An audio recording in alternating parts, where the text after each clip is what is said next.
Okay, we live. Awesome. Hey everyone. Welcome to today's stream. Really excited about this one. Happy New Year. Sorry I couldn't make it to the last stream. I had a really bad flu, but luckily I am about 95% through it. And yeah, ready to start the year strong. How about you, Lewis? Yeah, sounds good, boss. Sounds good. Yeah. Yeah. Lots of exciting stuff this week. Um, don't refresh your browsers because we're going to be talking about a lot of refresh stuff, a lot of reload stuff, and just in general huge fixes to the framework. I think um, when we designed the framework, we wanted it to be as easy as possible to use, and um, unfortunately, over the past month or two, there have been a lot of like weird issues, specifically with the reload and the refresh, either edge cases or uh, you know. Uh, race conditions, you name it, it existed, version mismatches. So we took some time over the last couple of weeks just to sort out the year right and navigate to figure out what the heck is going on with this stuff and to fix it. So really excited to showcase that today. And then a bunch of other really cool stuff and um, some awesome stuff also from people that have contributed to the Plasma framework. So with that, Lewis, you wanna jump in and talk a little bit more about kind of what the new year will bring? Yeah. So the first stuff that we got over there, and the screen too small for me. Oh lord. Yeah, well, I'm looking. So I have it on my phone here. So if it's big enough for my phone, it should be okay. So let me zoom in. Mhm. Yeah, that looks good. Is that fine for Yeah, you? that looks good. All right. Awesome. So the first one that we added, the fix was the background service worker reload. So previously, background service worker, when we add changes to background service worker, it did not auto reload because we didn't add a condition to reload it. Previously, only I would say we focused mainly on content script and also on the page runtime, but with the uh, the new version should now also reloading with background service worker, and it is selectively reload background service worker as well. Yeah. Um, Can you like talk more about this? Like, what do you mean by reloading a background service worker? Basically, the idea of when you change the background service worker source code, right? Um, you you'll have the inspector of the service worker open up, right? You kind of want to see it refresh and run the new version of the background service worker, right? That's the idea. Got it. Previously, So that wasn't working before. that wasn't working before. Yeah, we didn't have that. Okay, got it. So didn't we have a thing that can do like chrome.runtime.reload whenever background service worker updated? Yeah, we had that. It's just a function, but we only do that when content script UI or content script in general changes. Oh, or like when manifest changes, right? When manifest changes or when content script delegate the reloading down to the background Oh, service oh worker. wow, I see. Oh, this is awesome. Okay, so it's going to be really good. So, um, yeah, that I think kind of adding this kind of covers most of the cases. Do we have this also for like option pages? Oh no, option page is different, right? Option page is similar to the page extension No, no, I know, page. but like, do we have like a reload when option page changes? Yeah, it's actually HMR on option page Awesome, and yeah. any tab So page and new that's tab perfect. as well. Yeah, so that's on the second one, transitioning to the second one. But before we transition, the first one still have Sure. the first one is actually a rewrite of how we do background service worker kind of updating. Um, Previously, we used content script to trigger a lot of this stuff, trigger a lot of the reloading, right? But now, alright, previously we used the content script to kind of triage the event between when we received HMR and when we received the build event. The build event is when our builder output the new bundle into the extension folder, right? And And what is a builder in this case? the builder is the parcel, the parcel builder, or the parcel with, I mean, parcel and Plasma, the uh, the Okay, builder. so here I have like a Plasma extension, Mm-hmm. um, and then if I go into here and then I do like pnpm dev Uh-huh. and I run it, it's going to run Plasma dev, Mm-hmm. and then it's going to go ahead and repackage my extension in whatever amount of seconds. Mm-hmm. Um, so that means that it's going to generate this .plasma folder, Mm-hmm. and then it's going to run parcel on that .plasma folder to Mm-hmm. create the build. Mm-hmm. So what you're saying is that when it runs parcel on this Plasma folder, parcel emits a build event. Yep. No, no, no. Sorry. Yeah, Parcel emit. So parcel emit the HMR event. It does not emit the build event. For the build event, we watch the build folder ourselves. got it. So the build event is not actually parcel; it's us. Yeah. Got it. Okay, so we watch the Chrome MV3 dev or whatever the folder is in build. Mm-hmm. Whenever it changes, we emit a build event. Precisely. Yeah. Cool, cool, cool. Okay, so now that we kind of have that context, you want to go ahead? Yeah. So the next one is the HMR of. Oh, we talking about the next point, right? No, no. So you were talking about how before the content script was the one that triaged all the event Yeah. to send to the background service worker. So Yeah. what's the difference now? So so imagine you have like 10 different content script, each firing their own kind of build trigger event, right? Then you would have your extension reloading 10 times, right? But then the thing is that event, the build event, is somewhat universal across all of these all of these pieces, right? Because parcel consolidate all the changes and supposedly make a build only when all the changes has been consolidated. So we only have to care about like one build event to reload everything, because Uh-huh. we have to reload everything anyway, because content script, if the background service could reload, right, the context will be invalidated and content script will not be able to talk to the background script anymore. So Yeah, now. and that's one of the big issues with that people face in production. Mhm. So when you when you update your extension, um, what ends up happening is the background service worker state, as you mentioned just now, gets invalidated in the same way, because the extension gets updated and then reload. So what ends up happening is you end up having all these stale content scripts on all these different tabs that have already been opened by the user. And then that's something that extension devs need to navigate. But how did we go ahead and navigate here? Yeah, so basically we use the background service workers to watch for the build event, right? And the content script only reporting the HMR event to our background service worker, and the background service worker would take those kind of content script change event and also take into account its own change event, like hey, I change, so background service changes or any content script changes. If any of those two changes plus the build has been rebuilt, the build has been updated on the file system, then we do a Chrome extension that reload. And how do you handle the case where background service worker doesn't live persistently, right? So how can it watch things persistently? So we actually now add a pooling thing. It's somewhat experimental. I Which would thing?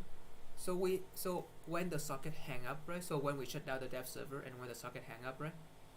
And our background service worker is in kind of a stale kind of state, right? We actually added a logic that forces to kind of pooling on the dev server every second or so. Oh, polling. Oh, Yeah, yeah. polling. Yeah, Okay. it polling on the dev server every second or so. To basically, it trying to see if the dev server is alive or not, and yeah, it basically wait until the dev server is alive to reload the entire extension again to do the live reload kind of mechanism. Got it. Um, Cool. That makes sense. so that's one way that we trying to keep it alive. Another way is actually we know the content script actually send a ping event through the port API of the web extension. So it sent a port event down to the background server worker in hope that it actually would keep them alive. And it's actually interesting. I had that set up, and I was testing out with my Wikipedia extension in the last stream, and yeah, the background server worker is still alive after about, I don't know, like almost an hour, 3 hour of Oh wow. working with it. Yeah, and also another thing is that when the background service worker, um, basically when background service worker die, it actually emit a disconnection event with the content script. And if content script actually so I listen to the event as well on the content script and reload the whole page. So when you reload the page, right, the content script is reloaded, and it actually also respawn the background service worker on that in that context. Okay. Cool. That's awesome.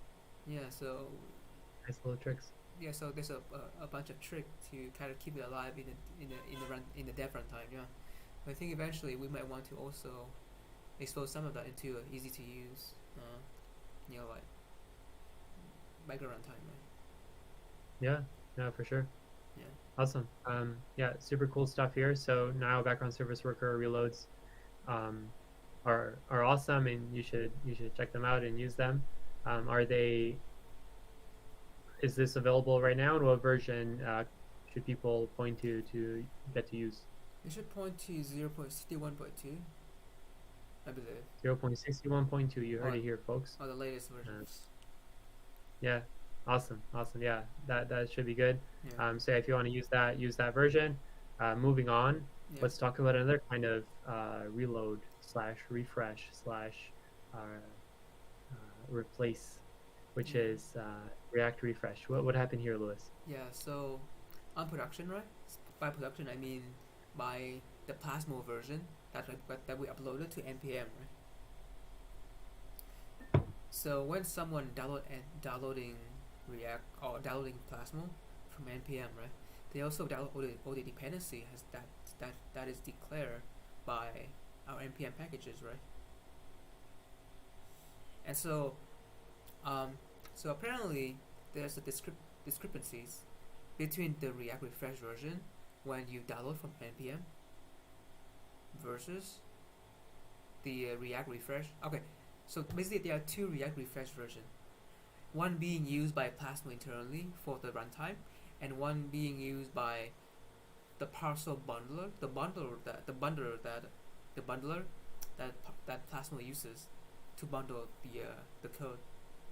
And so when those two, when there is this version discrepancy, right? When the versions are different for this runtime, the the bundle the bundler actually include both into the runtime, right? And because of that, imagine when one of them receive the change event and they're supposed to propagate to the other one, right, to reflect the changes, because they are two separate modules in the same code.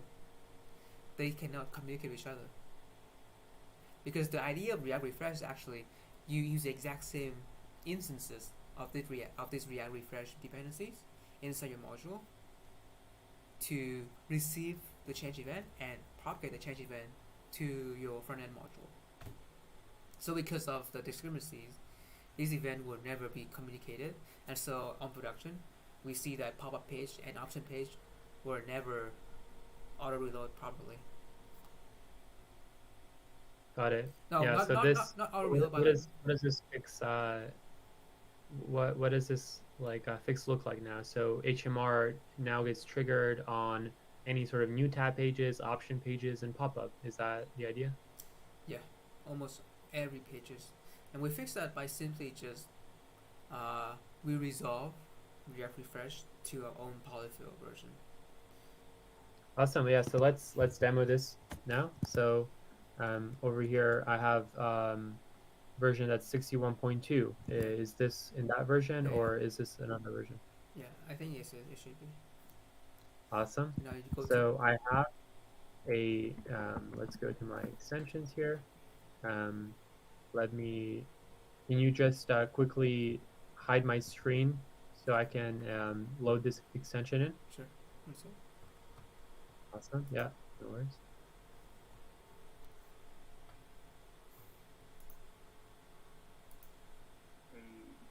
Let's go to my extensions here.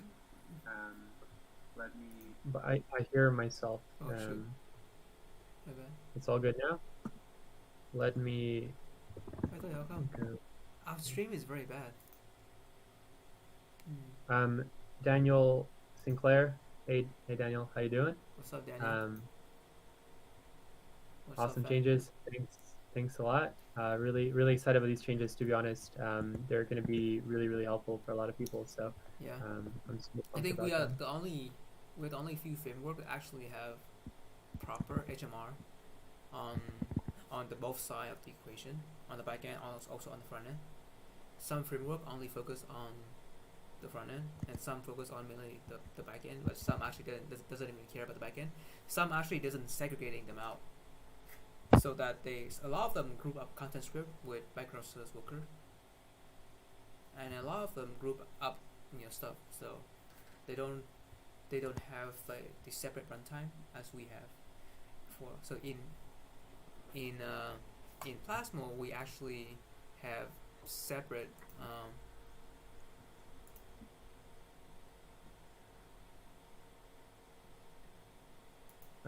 Separate what?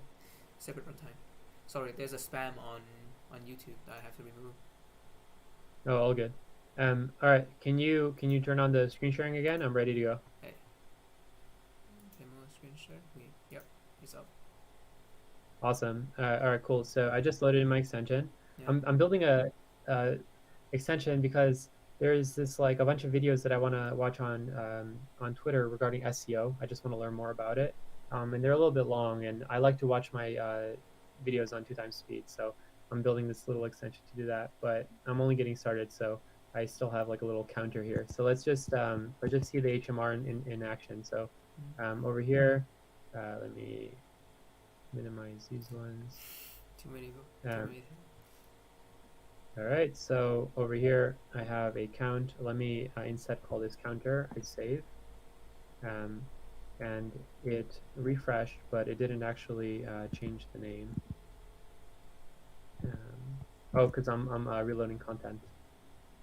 Classic mistake. So counter, I refresh. It doesn't work. And it didn't update the text here.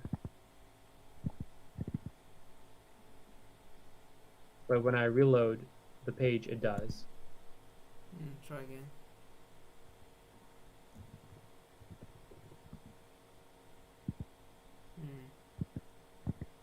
Also, it looks like the HMR isn't working, Lewis. Yeah, it showed the behavior of. Can you click on reload the extension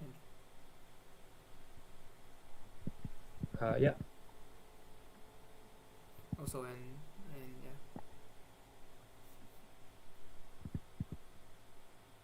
All right. Enter. Yeah, there you go.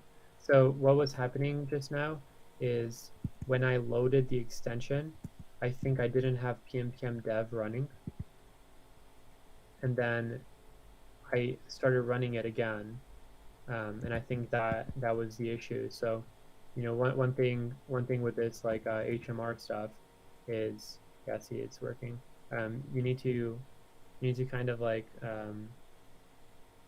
get it to a state where it works, and that can be a little bit tricky sometimes. Yeah, maybe right now, I think one of the issues right now is that these pop-up pages or the page runtime are not communicate back to the background service worker about, say, hey, trigger, we need to trigger a reload or something. Yeah. So that's something we may have to add, or we may have to experiment a little bit. Yeah, but huge improvement to just even have HMR here. Yeah. If I add like an options page, let's test that out too. Yeah. Like I do a Because I would copy say that I think paste. basically right now, when devs when you have the extension loaded and background server work and then you start a dev server, right? The background server looker might have died already.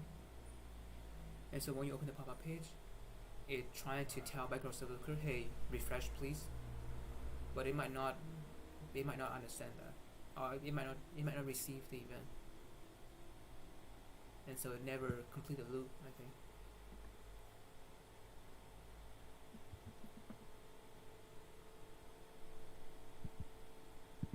All right. So here I just added a simple options page. When we look at the options here, we have counter, and then over here, I'll just make this, get rid of reloading, and yeah, HMR just works there. Yeah, cool. And then I think the same is true for new tab page, right, Lewis? Yeah. Awesome. Any Awesome. extension Cool. page has any extension pages will have the HMR stuff. Yeah. The UI. Awesome. Yeah. Yeah, that's huge. I think that's really huge. If HMR isn't working for you, similar to like how it wasn't working for me in the beginning, just reload your extension manually once, and then it should start working again. Um, yeah, just play around with it a little bit, but it shouldn't be too hard to get it to work. Um, yeah, and then we'll try to make it a little bit more reliable in those like weird edge cases, but for the most part, it should work. Mm-hmm. Cool. All right, so next up we have a couple of cool stuff. So over here we have Plasmo Framework supporting JavaScript files. Mm-hmm. We have a contributor. Um, they have actually done some really cool work, to be honest, with their own extensions. I just want to highlight that a little bit. So over here, when you go to the Plasmo repo, you'll see that there's this section here called used by. So I love going there, maybe every couple days just to see what people are building with Plasmo. And this contributor has, by the way, like, you know, pronouncing the PD4D10 is a little bit tricky, but Rongjian. So Rongjian has migrated over a couple of their extensions over to Plasma, which is super cool. Mm-hmm. And the really cool part about it is a lot of them are in this language that I've actually never heard of before, called, what was it, Rescript, right, Lewis? Yep. Restream. I mean, you work with Facebook, Rescript. so So I thought you know about it. no, that's some obscure language even at Facebook, and like, um, yeah, I don't know. It's pretty cool. I don't know. Is this one in Rescript or no? This one looks like it's just TypeScript. Um, yeah. So for example, here like they have background.res, and they've somehow managed to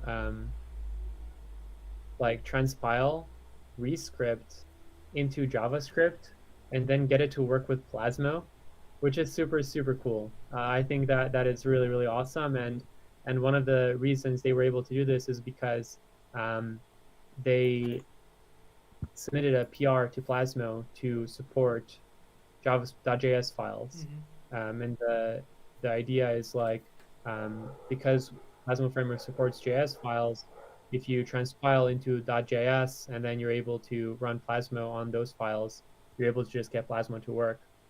So yeah, here, Lewis, you talked about how we recommend this approach for auxiliary workflows. So when you employ a different language, it gets compiled down to JS, which makes a lot of sense. So yeah, now we have this support. Thanks so much to Rongjian I'll call for him setting this PD4. up. PD4. Yeah, super cool, and really great work. So thank you so much, and we really appreciate the help creating this for the Plasma community. Mm-hmm. And then we have a bunch of bug fixes. So for this one, the messaging API was not included in the initial build, so we've included it. Another one was sometimes when you have a dependency and it has something in it that is not ASCII character, when you try, and then it gets bundled into your extension bundle. When you try to load it into Chrome, Chrome will look at through your entire bundle and say, hey, this is not ASCII, like what are you doing? We can't parse this. This is not allowed. And it was really tricky to figure out like, okay, what is going on? Why is this happening? What dependency is causing this? So we actually normalize your bundle so you don't have to deal with these issues anymore. And then finally, we kind of like aligned our export signatures to ensure that they align with the downstream dependencies. So if you want to take a look at any of these, you can do so by clicking on these links here. They'll point to the various pull requests on GitHub. And then looking at patches, we have a fix from Vic. So over here, we only allowed 3 integers in the version number, but now there are 4. This aligns with the Chromium spec. So if you want to use 4 integers in your version, you can now. The other one is in the Svelte config. We now allow for the use of module within the Svelte config. So thank you so much for that contribution.